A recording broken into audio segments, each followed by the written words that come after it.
You're listening to Writers' Voices with Monica and Caroline, and we're back on the air. And our second guest has not made his appearance yet, so hopefully he's going to call in momentarily. And in the meantime, Mom, why don't you tell us who we hope we're going to be talking to for the second half hour today? Well, I'm not sure how to pronounce his last name. I'd say Pasricha. Pasricha, okay, Yeah. Neil Pasricha. And Neil is a New York Times bestseller author of The Happiness Equation, The Book of Awesome, and The Journal of Awesome. He's a Harvard MBA, one of the most popular TED speakers of all time, and founder of the Institute for Global Happiness. He has dedicated the past 15 years of his life to developing leaders creating global programs inside the world's largest companies and speaking to hundreds of thousands of people around the world. He lives in Toronto with his wife and son, and I certainly does hope he calls.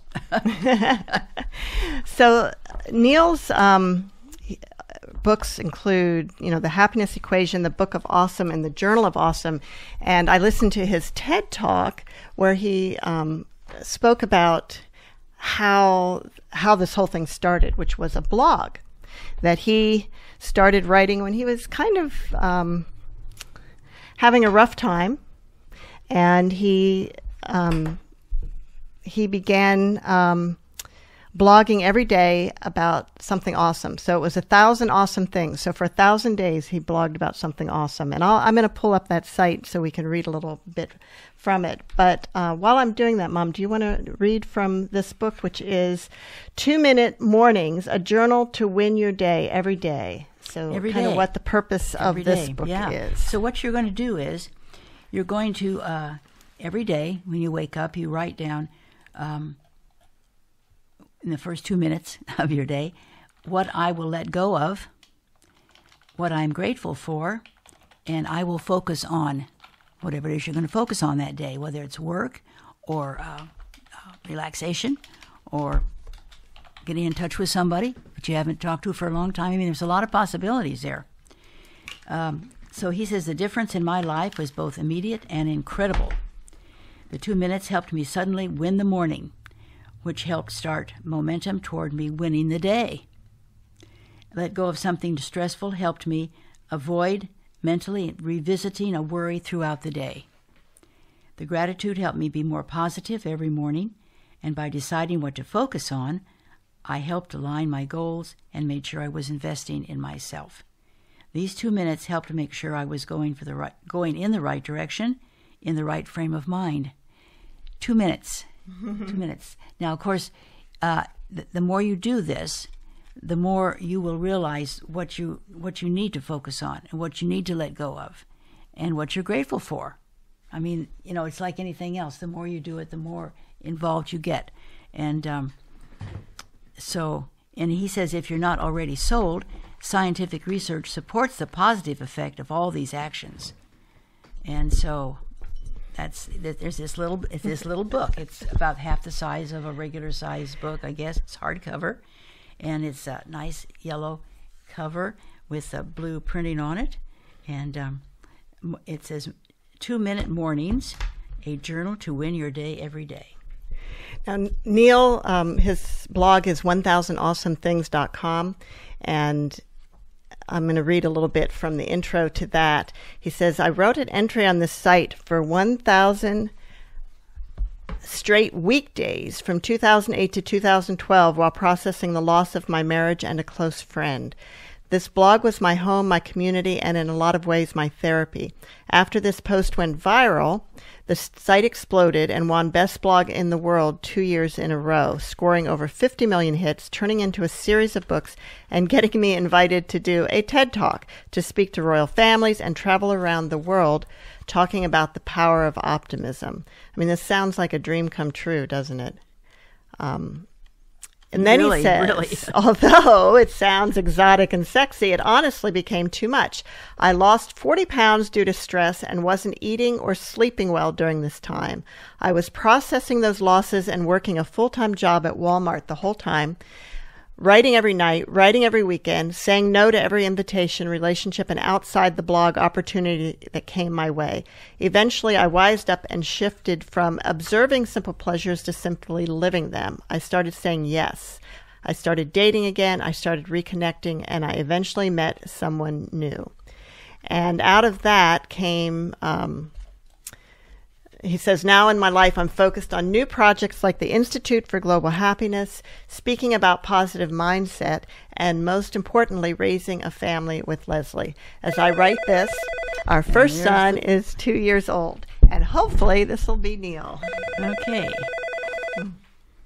If it's not, I can go through his book here and tell us some things. Writers' voices. Hello? Hi, this is Neil Pasricha calling in. Ah, yay! So I was just reading about how you got to this point in your life. I was reading the intro from your blog, 1,000 Awesome Things.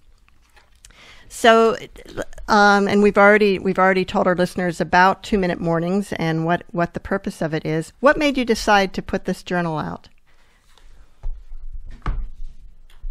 You know what? I was actually a frenetic, stressed out person. I'm waking up in the morning with a million things to do, feeling anxious at the end of the day when I don't get through half my list. So the root reason I started 2-Minute Mornings was because I personally needed a cue card. Using a black Sharpie, I would write down, at most, 3 things to do that day. I'd leave that cue card in my pocket, so whenever I started going off the rails and thinking the news websites and answering text messages, I'd pull the card out of my pocket and get back on. If I limited it to 3, I would more likely than not get it done. Using that cue card became so important to me. I touched it all day, it was in my pocket all day, and I eventually realized the other side was blank. I was always pulling up the wrong side. So I started writing on the back of it a few things I was happy about that day. Cold popsicle on a hot day, my kids slept in past 5 in the morning, whatever it was, the smell of the cinnamon bun in the train station. I would just sort of write a few things so that whenever I pulled up the wrong way, I had a few things that made me happy. It became a practice that I came to rely on, and it took a couple minutes. So the only thing I added to it over the years was removing, this is a bit embarrassing to admit, but it was like a confession chamber. I would write down, before I even wrote my 3 things, I would write down something I wanted to let go of, or something that was making me anxious overnight. And, as you can probably tell from me telling you the story, I always had something. 5 extra pounds of belly fat, or comparing myself to someone much more successful than I was, or, some tiny minor anxiety which appeared large at nighttime. I would just write that, and the act of crystallizing it removed it from floating in the mental screensaver background of my brain all day. Those 3 practices, removing an anxiety, writing down a few things I was grateful for, and writing down 3 things to focus on, became my 2-Minute Morning practice. And this journal, 2-Minute Morning, simply codifies it and sort of shares that with the world. So you have some advice in here, too, about how to choose your things to focus, your 3 things to focus on, some categories, perhaps, that are important. And do you want to talk about that a little bit? Yeah. Sure. This is the biggest problem in life right now. We are making, on average, 295 decisions a day. Did my own research for the Happiness Equation, the book I wrote last year, and this is how many decisions we're making. And if that doesn't scare you enough, there's new research out from a company called D-Score that shows that we are touching our cell phones an average of 2,500 times a day. What? Not me. All right, there's somebody who's touching theirs a whole lot more. Yeah, and you know what? People play with it, right? Like they play with it like it's become the fidget. It's become the fidget device. And so the distractions that we all have in our life are compounding and exponentially increasing. And so how do you make your list of 3? Well, that's going to feel painful, especially at the beginning. You'll have to prioritize everything you're doing. For me, I'd have, 15 to 25 things on a daily basis. And then I just have to pick off the 3 that matter the most. The pain is seeing the other 22 things fall off the list, knowing then I'm not going to do that. That feels hard. And if you can come up with a prioritized list and do 3 things, then you feel awesome at the end of the day because you got it done. The problem that I was having was I ended up going, 1 mile an hour in a million different directions. End up moving tons of projects forward, but you don't get anything complete, and you end your day feeling like a failure. I sometimes do something and then put it on my to-do list so I can check it off. when it wasn't there to begin with. Exactly. Right to-do list. Done. So, one of the things that you talk about as a potential things to do to focus on today is random kindness. Why is that important? Yeah, you know what? I talk a lot about happiness and what makes us happy. That's kind of the basis of all my work and research. And I don't know if you already shared with your listeners, but for me, my wife left me. When I was 29 years old, she met someone else, and a couple weeks later, my best friend took his own life. And it was in that period of my life, as I was searching for happiness, that I started writing down one awesome thing a day on my blog. I did that for 1,000 straight days. I did it for myself, to cheer myself up, and eventually for the world, because the blog hit 50 million people, and it turned into this book, The Book of Awesome. And after that, I got put on a pedestal. People were sending me around the world to give TED Talks and talk to royal families and all this stuff. People said, this guy's always happy, this guy's super awesome. I wasn't super happy. It was the pain that actually created the book that people like. So I actually said to myself, okay, I got to start doing research. I got to figure out what actually makes people happy. I'm going to be asked those questions. It's been a few years going deep into positive psychology. And the study that results in the greatest increase of happiness more than anything else is done by Sonia Lovamirsky at Stanford. And she shows that doing 5 random acts of kindness a week for other people, ironically, increases your happiness more than anything else. And that means more than exercise, more than meditation, more than writing down gratitude, more than journaling. All the things I'm listing really do help. But random acts of kindness, paying for someone's coffee, filling up a parking meter, calling someone and just telling them you love them, writing a 3-sentence email to your old boss saying, I really appreciate this thing you taught me 5 years ago. These things make more of a difference than anything else that we do. And part of that, of course, is because you are impacting other people and, by your kindness and making them feel better, and maybe they're going to pass that on. That's right. You go so far as to say, sorry, I didn't mean to talk over you there. I would even go so far as to say it's our own egos that make that work. So, sometimes I'm on a stage talking to 1,000 people, and I say, the guy that holds the door open for all of us who leave this room, 1,000 people smile at him. 1,000 people, or maybe 100 of those people say, thank you. 5 of them say, hey, you're a nice guy. I appreciate this. So that person, in 2 minutes of holding a door for people, has just been told 1,000 times that they're awesome. It's awesome. True. It's like the saying, it's better to give than to receive. And that's why, because you get to feel good about yourself. Exactly. I had an experience recently, and this is, kindness going in all directions, I guess. I had a woman who had been she's a former niece. I was married to her uncle, and I had known her from the time she was about 7 years old until she was in her 20s, and had not had any contact with her in many, many years. She called me out of the blue to tell me, this is 30 years later. She called to tell me that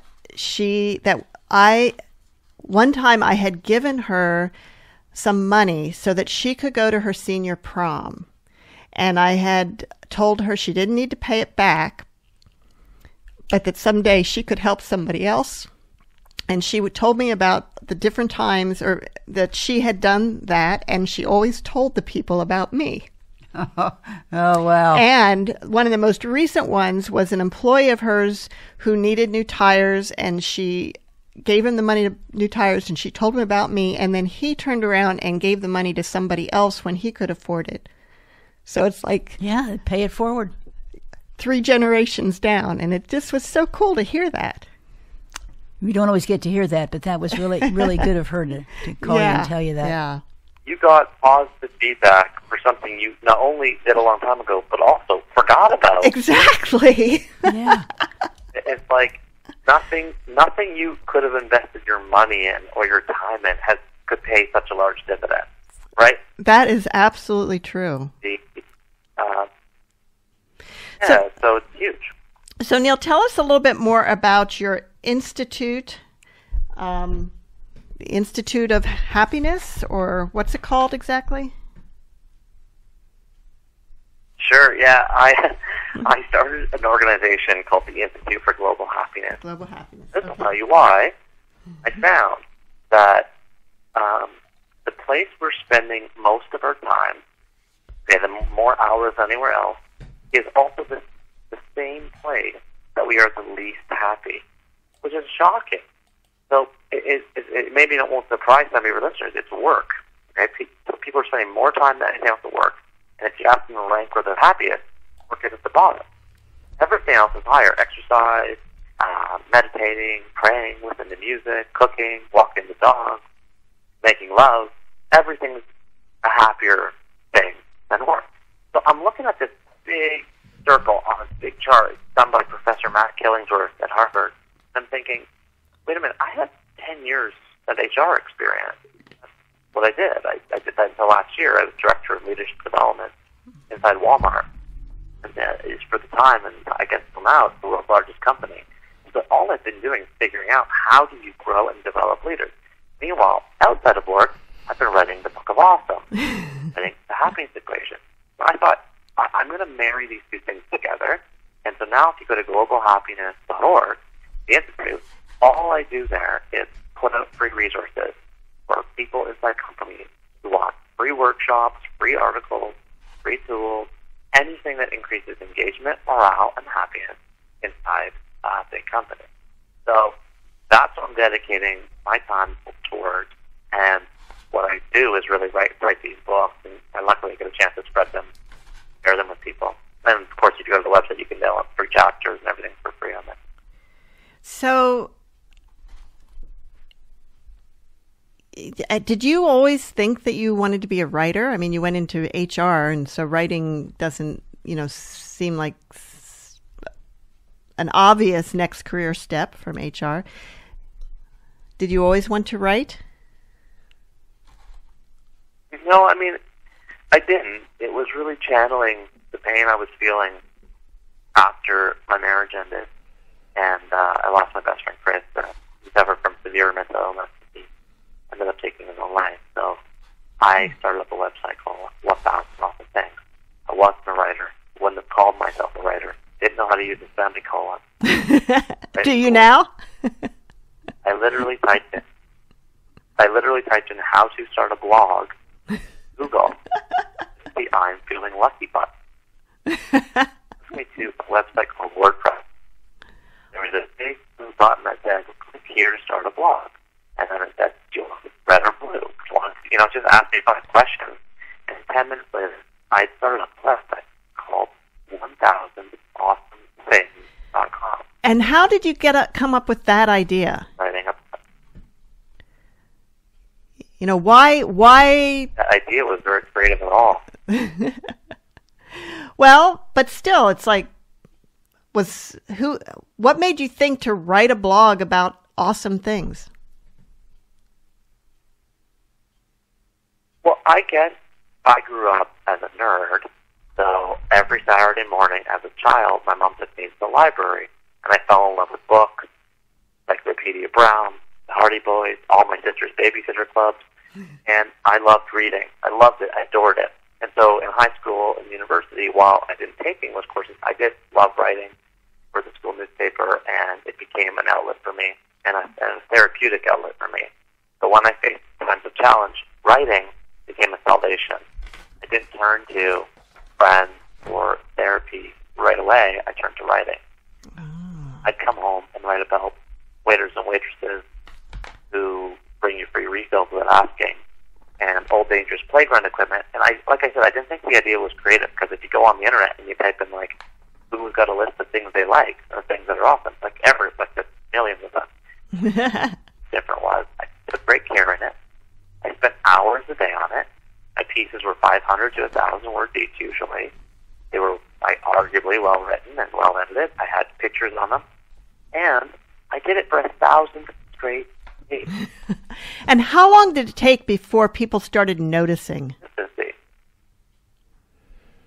At what point did people start noticing your blog?